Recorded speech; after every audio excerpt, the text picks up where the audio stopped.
आज देवशनि एकादशी से भगवान श्री हरि विष्णु योग निद्रा में प्रवेश कर जाते हैं। जल में समाहिष्ट होकर योग धारण कर सृष्टि के संचार और विस्तार के लिए ऊर्जा प्रदान करते हैं। ये ऊर्जा हम तक जल के स्वरूप में आती है, यानी सारी शुभता, सारा संचार जल के माध्यम से हम तक पहुंचता है। इसीलिए ये जल अमृत स्वरूप हो जाता है और महादेव भी इस जल को ग्रहण कर प्रसन्न होते हैं।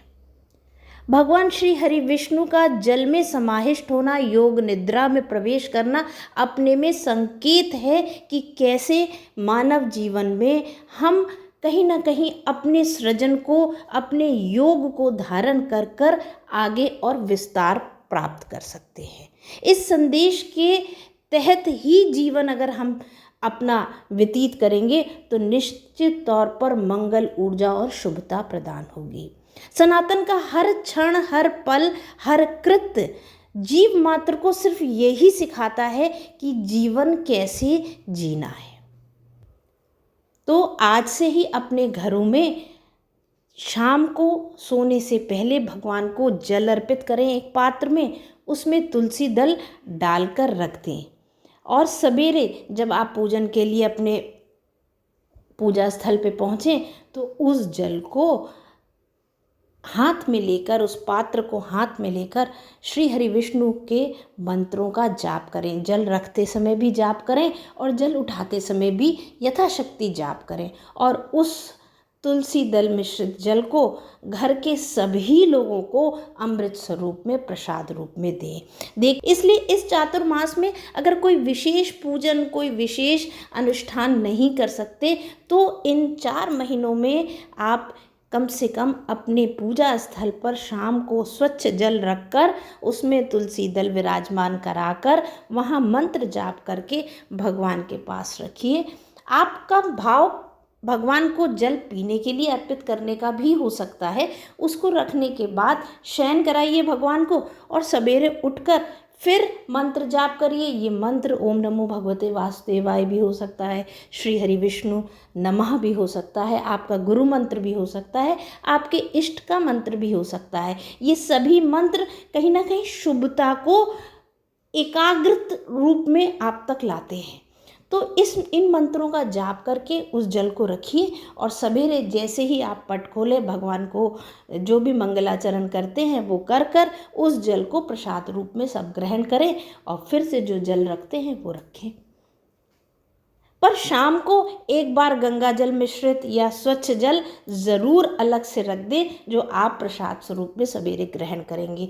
और रखते समय भी और उठाते समय भी, ग्रहण करते समय भी भगवान का मंत्र जाप जरूर करें। इस पूरे चातुर्मास में 2 स्पष्ट संकेत हम तक आ रहे हैं कि भगवान योग निद्रा में है, यानी कि शयन को अपने संभालना है, अपने सोते समय भगवान के प्रति कृतज्ञता अर्पित करनी है और कहीं ना कहीं अपने विस्तार के लिए, अपने सृजन के लिए ऊर्जा और आशीर्वाद ईश्वर से मांगना है मंत्र जाप से। तो जब आप सोने जाएं तब भी भगवान श्री हरि विष्णु का मंत्र जाप करके शयन करना आरंभ करें। तो शयन की जो ये निद्रा होगी ना, ये भी आपकी योग में सम्मिलित हो जाएगी। ये हमारे शास्त्रों में बहुत स्पष्ट है। हमारे संत बताते हैं हमें कि सोते समय अगर आप भगवान का नाम लेते हैं तो वो जो एक निद्रा की अनंत यात्रा स्टार्ट होती है, शुरू होती है, वो योग में परिणत हो भक्ति में परिवर्तित होती है। तो ये तो बहुत शुभ समय है। यही संकेत भगवान श्री हरि विष्णु की योग निद्रा से हमें लेना चाहिए कि सोते समय भगवान का नाम जाप हम करके सोना आरंभ करें और उस समय जो ऊर्जा, जो भी हम विचार है उनको सांसारिकता से अलग कर सिर्फ भगवान की शरणागति, कि भगवान हमें अपनी शरण में रखिए, उस स्वरूप को रखें। जिनके घर कोई नियम या पूजन नहीं भी होता, वो भी अगर इस छोटे सी जो है एक रिचुअल को अपनाते हैं, एक प्रक्रिया को अपनाते हैं, तो आप खुद महसूस करेंगे कि भक्ति कैसे प्रविष्ट होगी आपके जीवन में। तो तो इस स्वरूप का ध्यान करते हुए कि योग निद्रा में विराजमान है, जल का एक नियम बनाइए, रखते समय उठाते समय जप करिए, तुलसी दल जल में विराजमान करिए और इस जल में ही भगवान विष्णु यानी कि शुभता विराजमान है। साक्षात ये जल जो होगा भगवान श्री हरि विष्णु का प्रसाद होगा। इसको ग्रहण करिए और देखिए आपके जीवन में कैसे भक्ति समाहिष्ट होती है। आज हम पूजन पे तो बहुत ध्यान देते हैं, पूजा तो बहुत करते हैं, पर भक्ति को लाने का ये 4 महीने का स्वर्णिम अवसर होता है।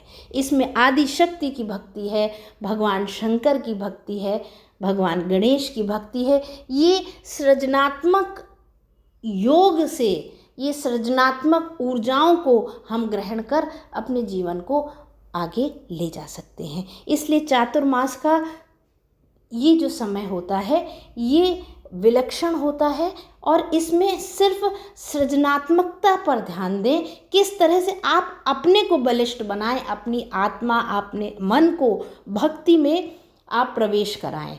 क्योंकि बगैर भक्ति के तो इस संसार में क्या कहीं भी मुक्ति नहीं है और जीव की उत्पत्ति का सिर्फ और सिर्फ एकमात्र उद्देश्य मुक्ति है। आप कोई भी चीज़ ग्रहण करते हैं, उसका सुख अनुभव करते हैं और वो सुख अनुभव करने के बाद वो चीज़ व्यर्थ, सुख भी क्षणिक है पर मुक्ति अनंत है।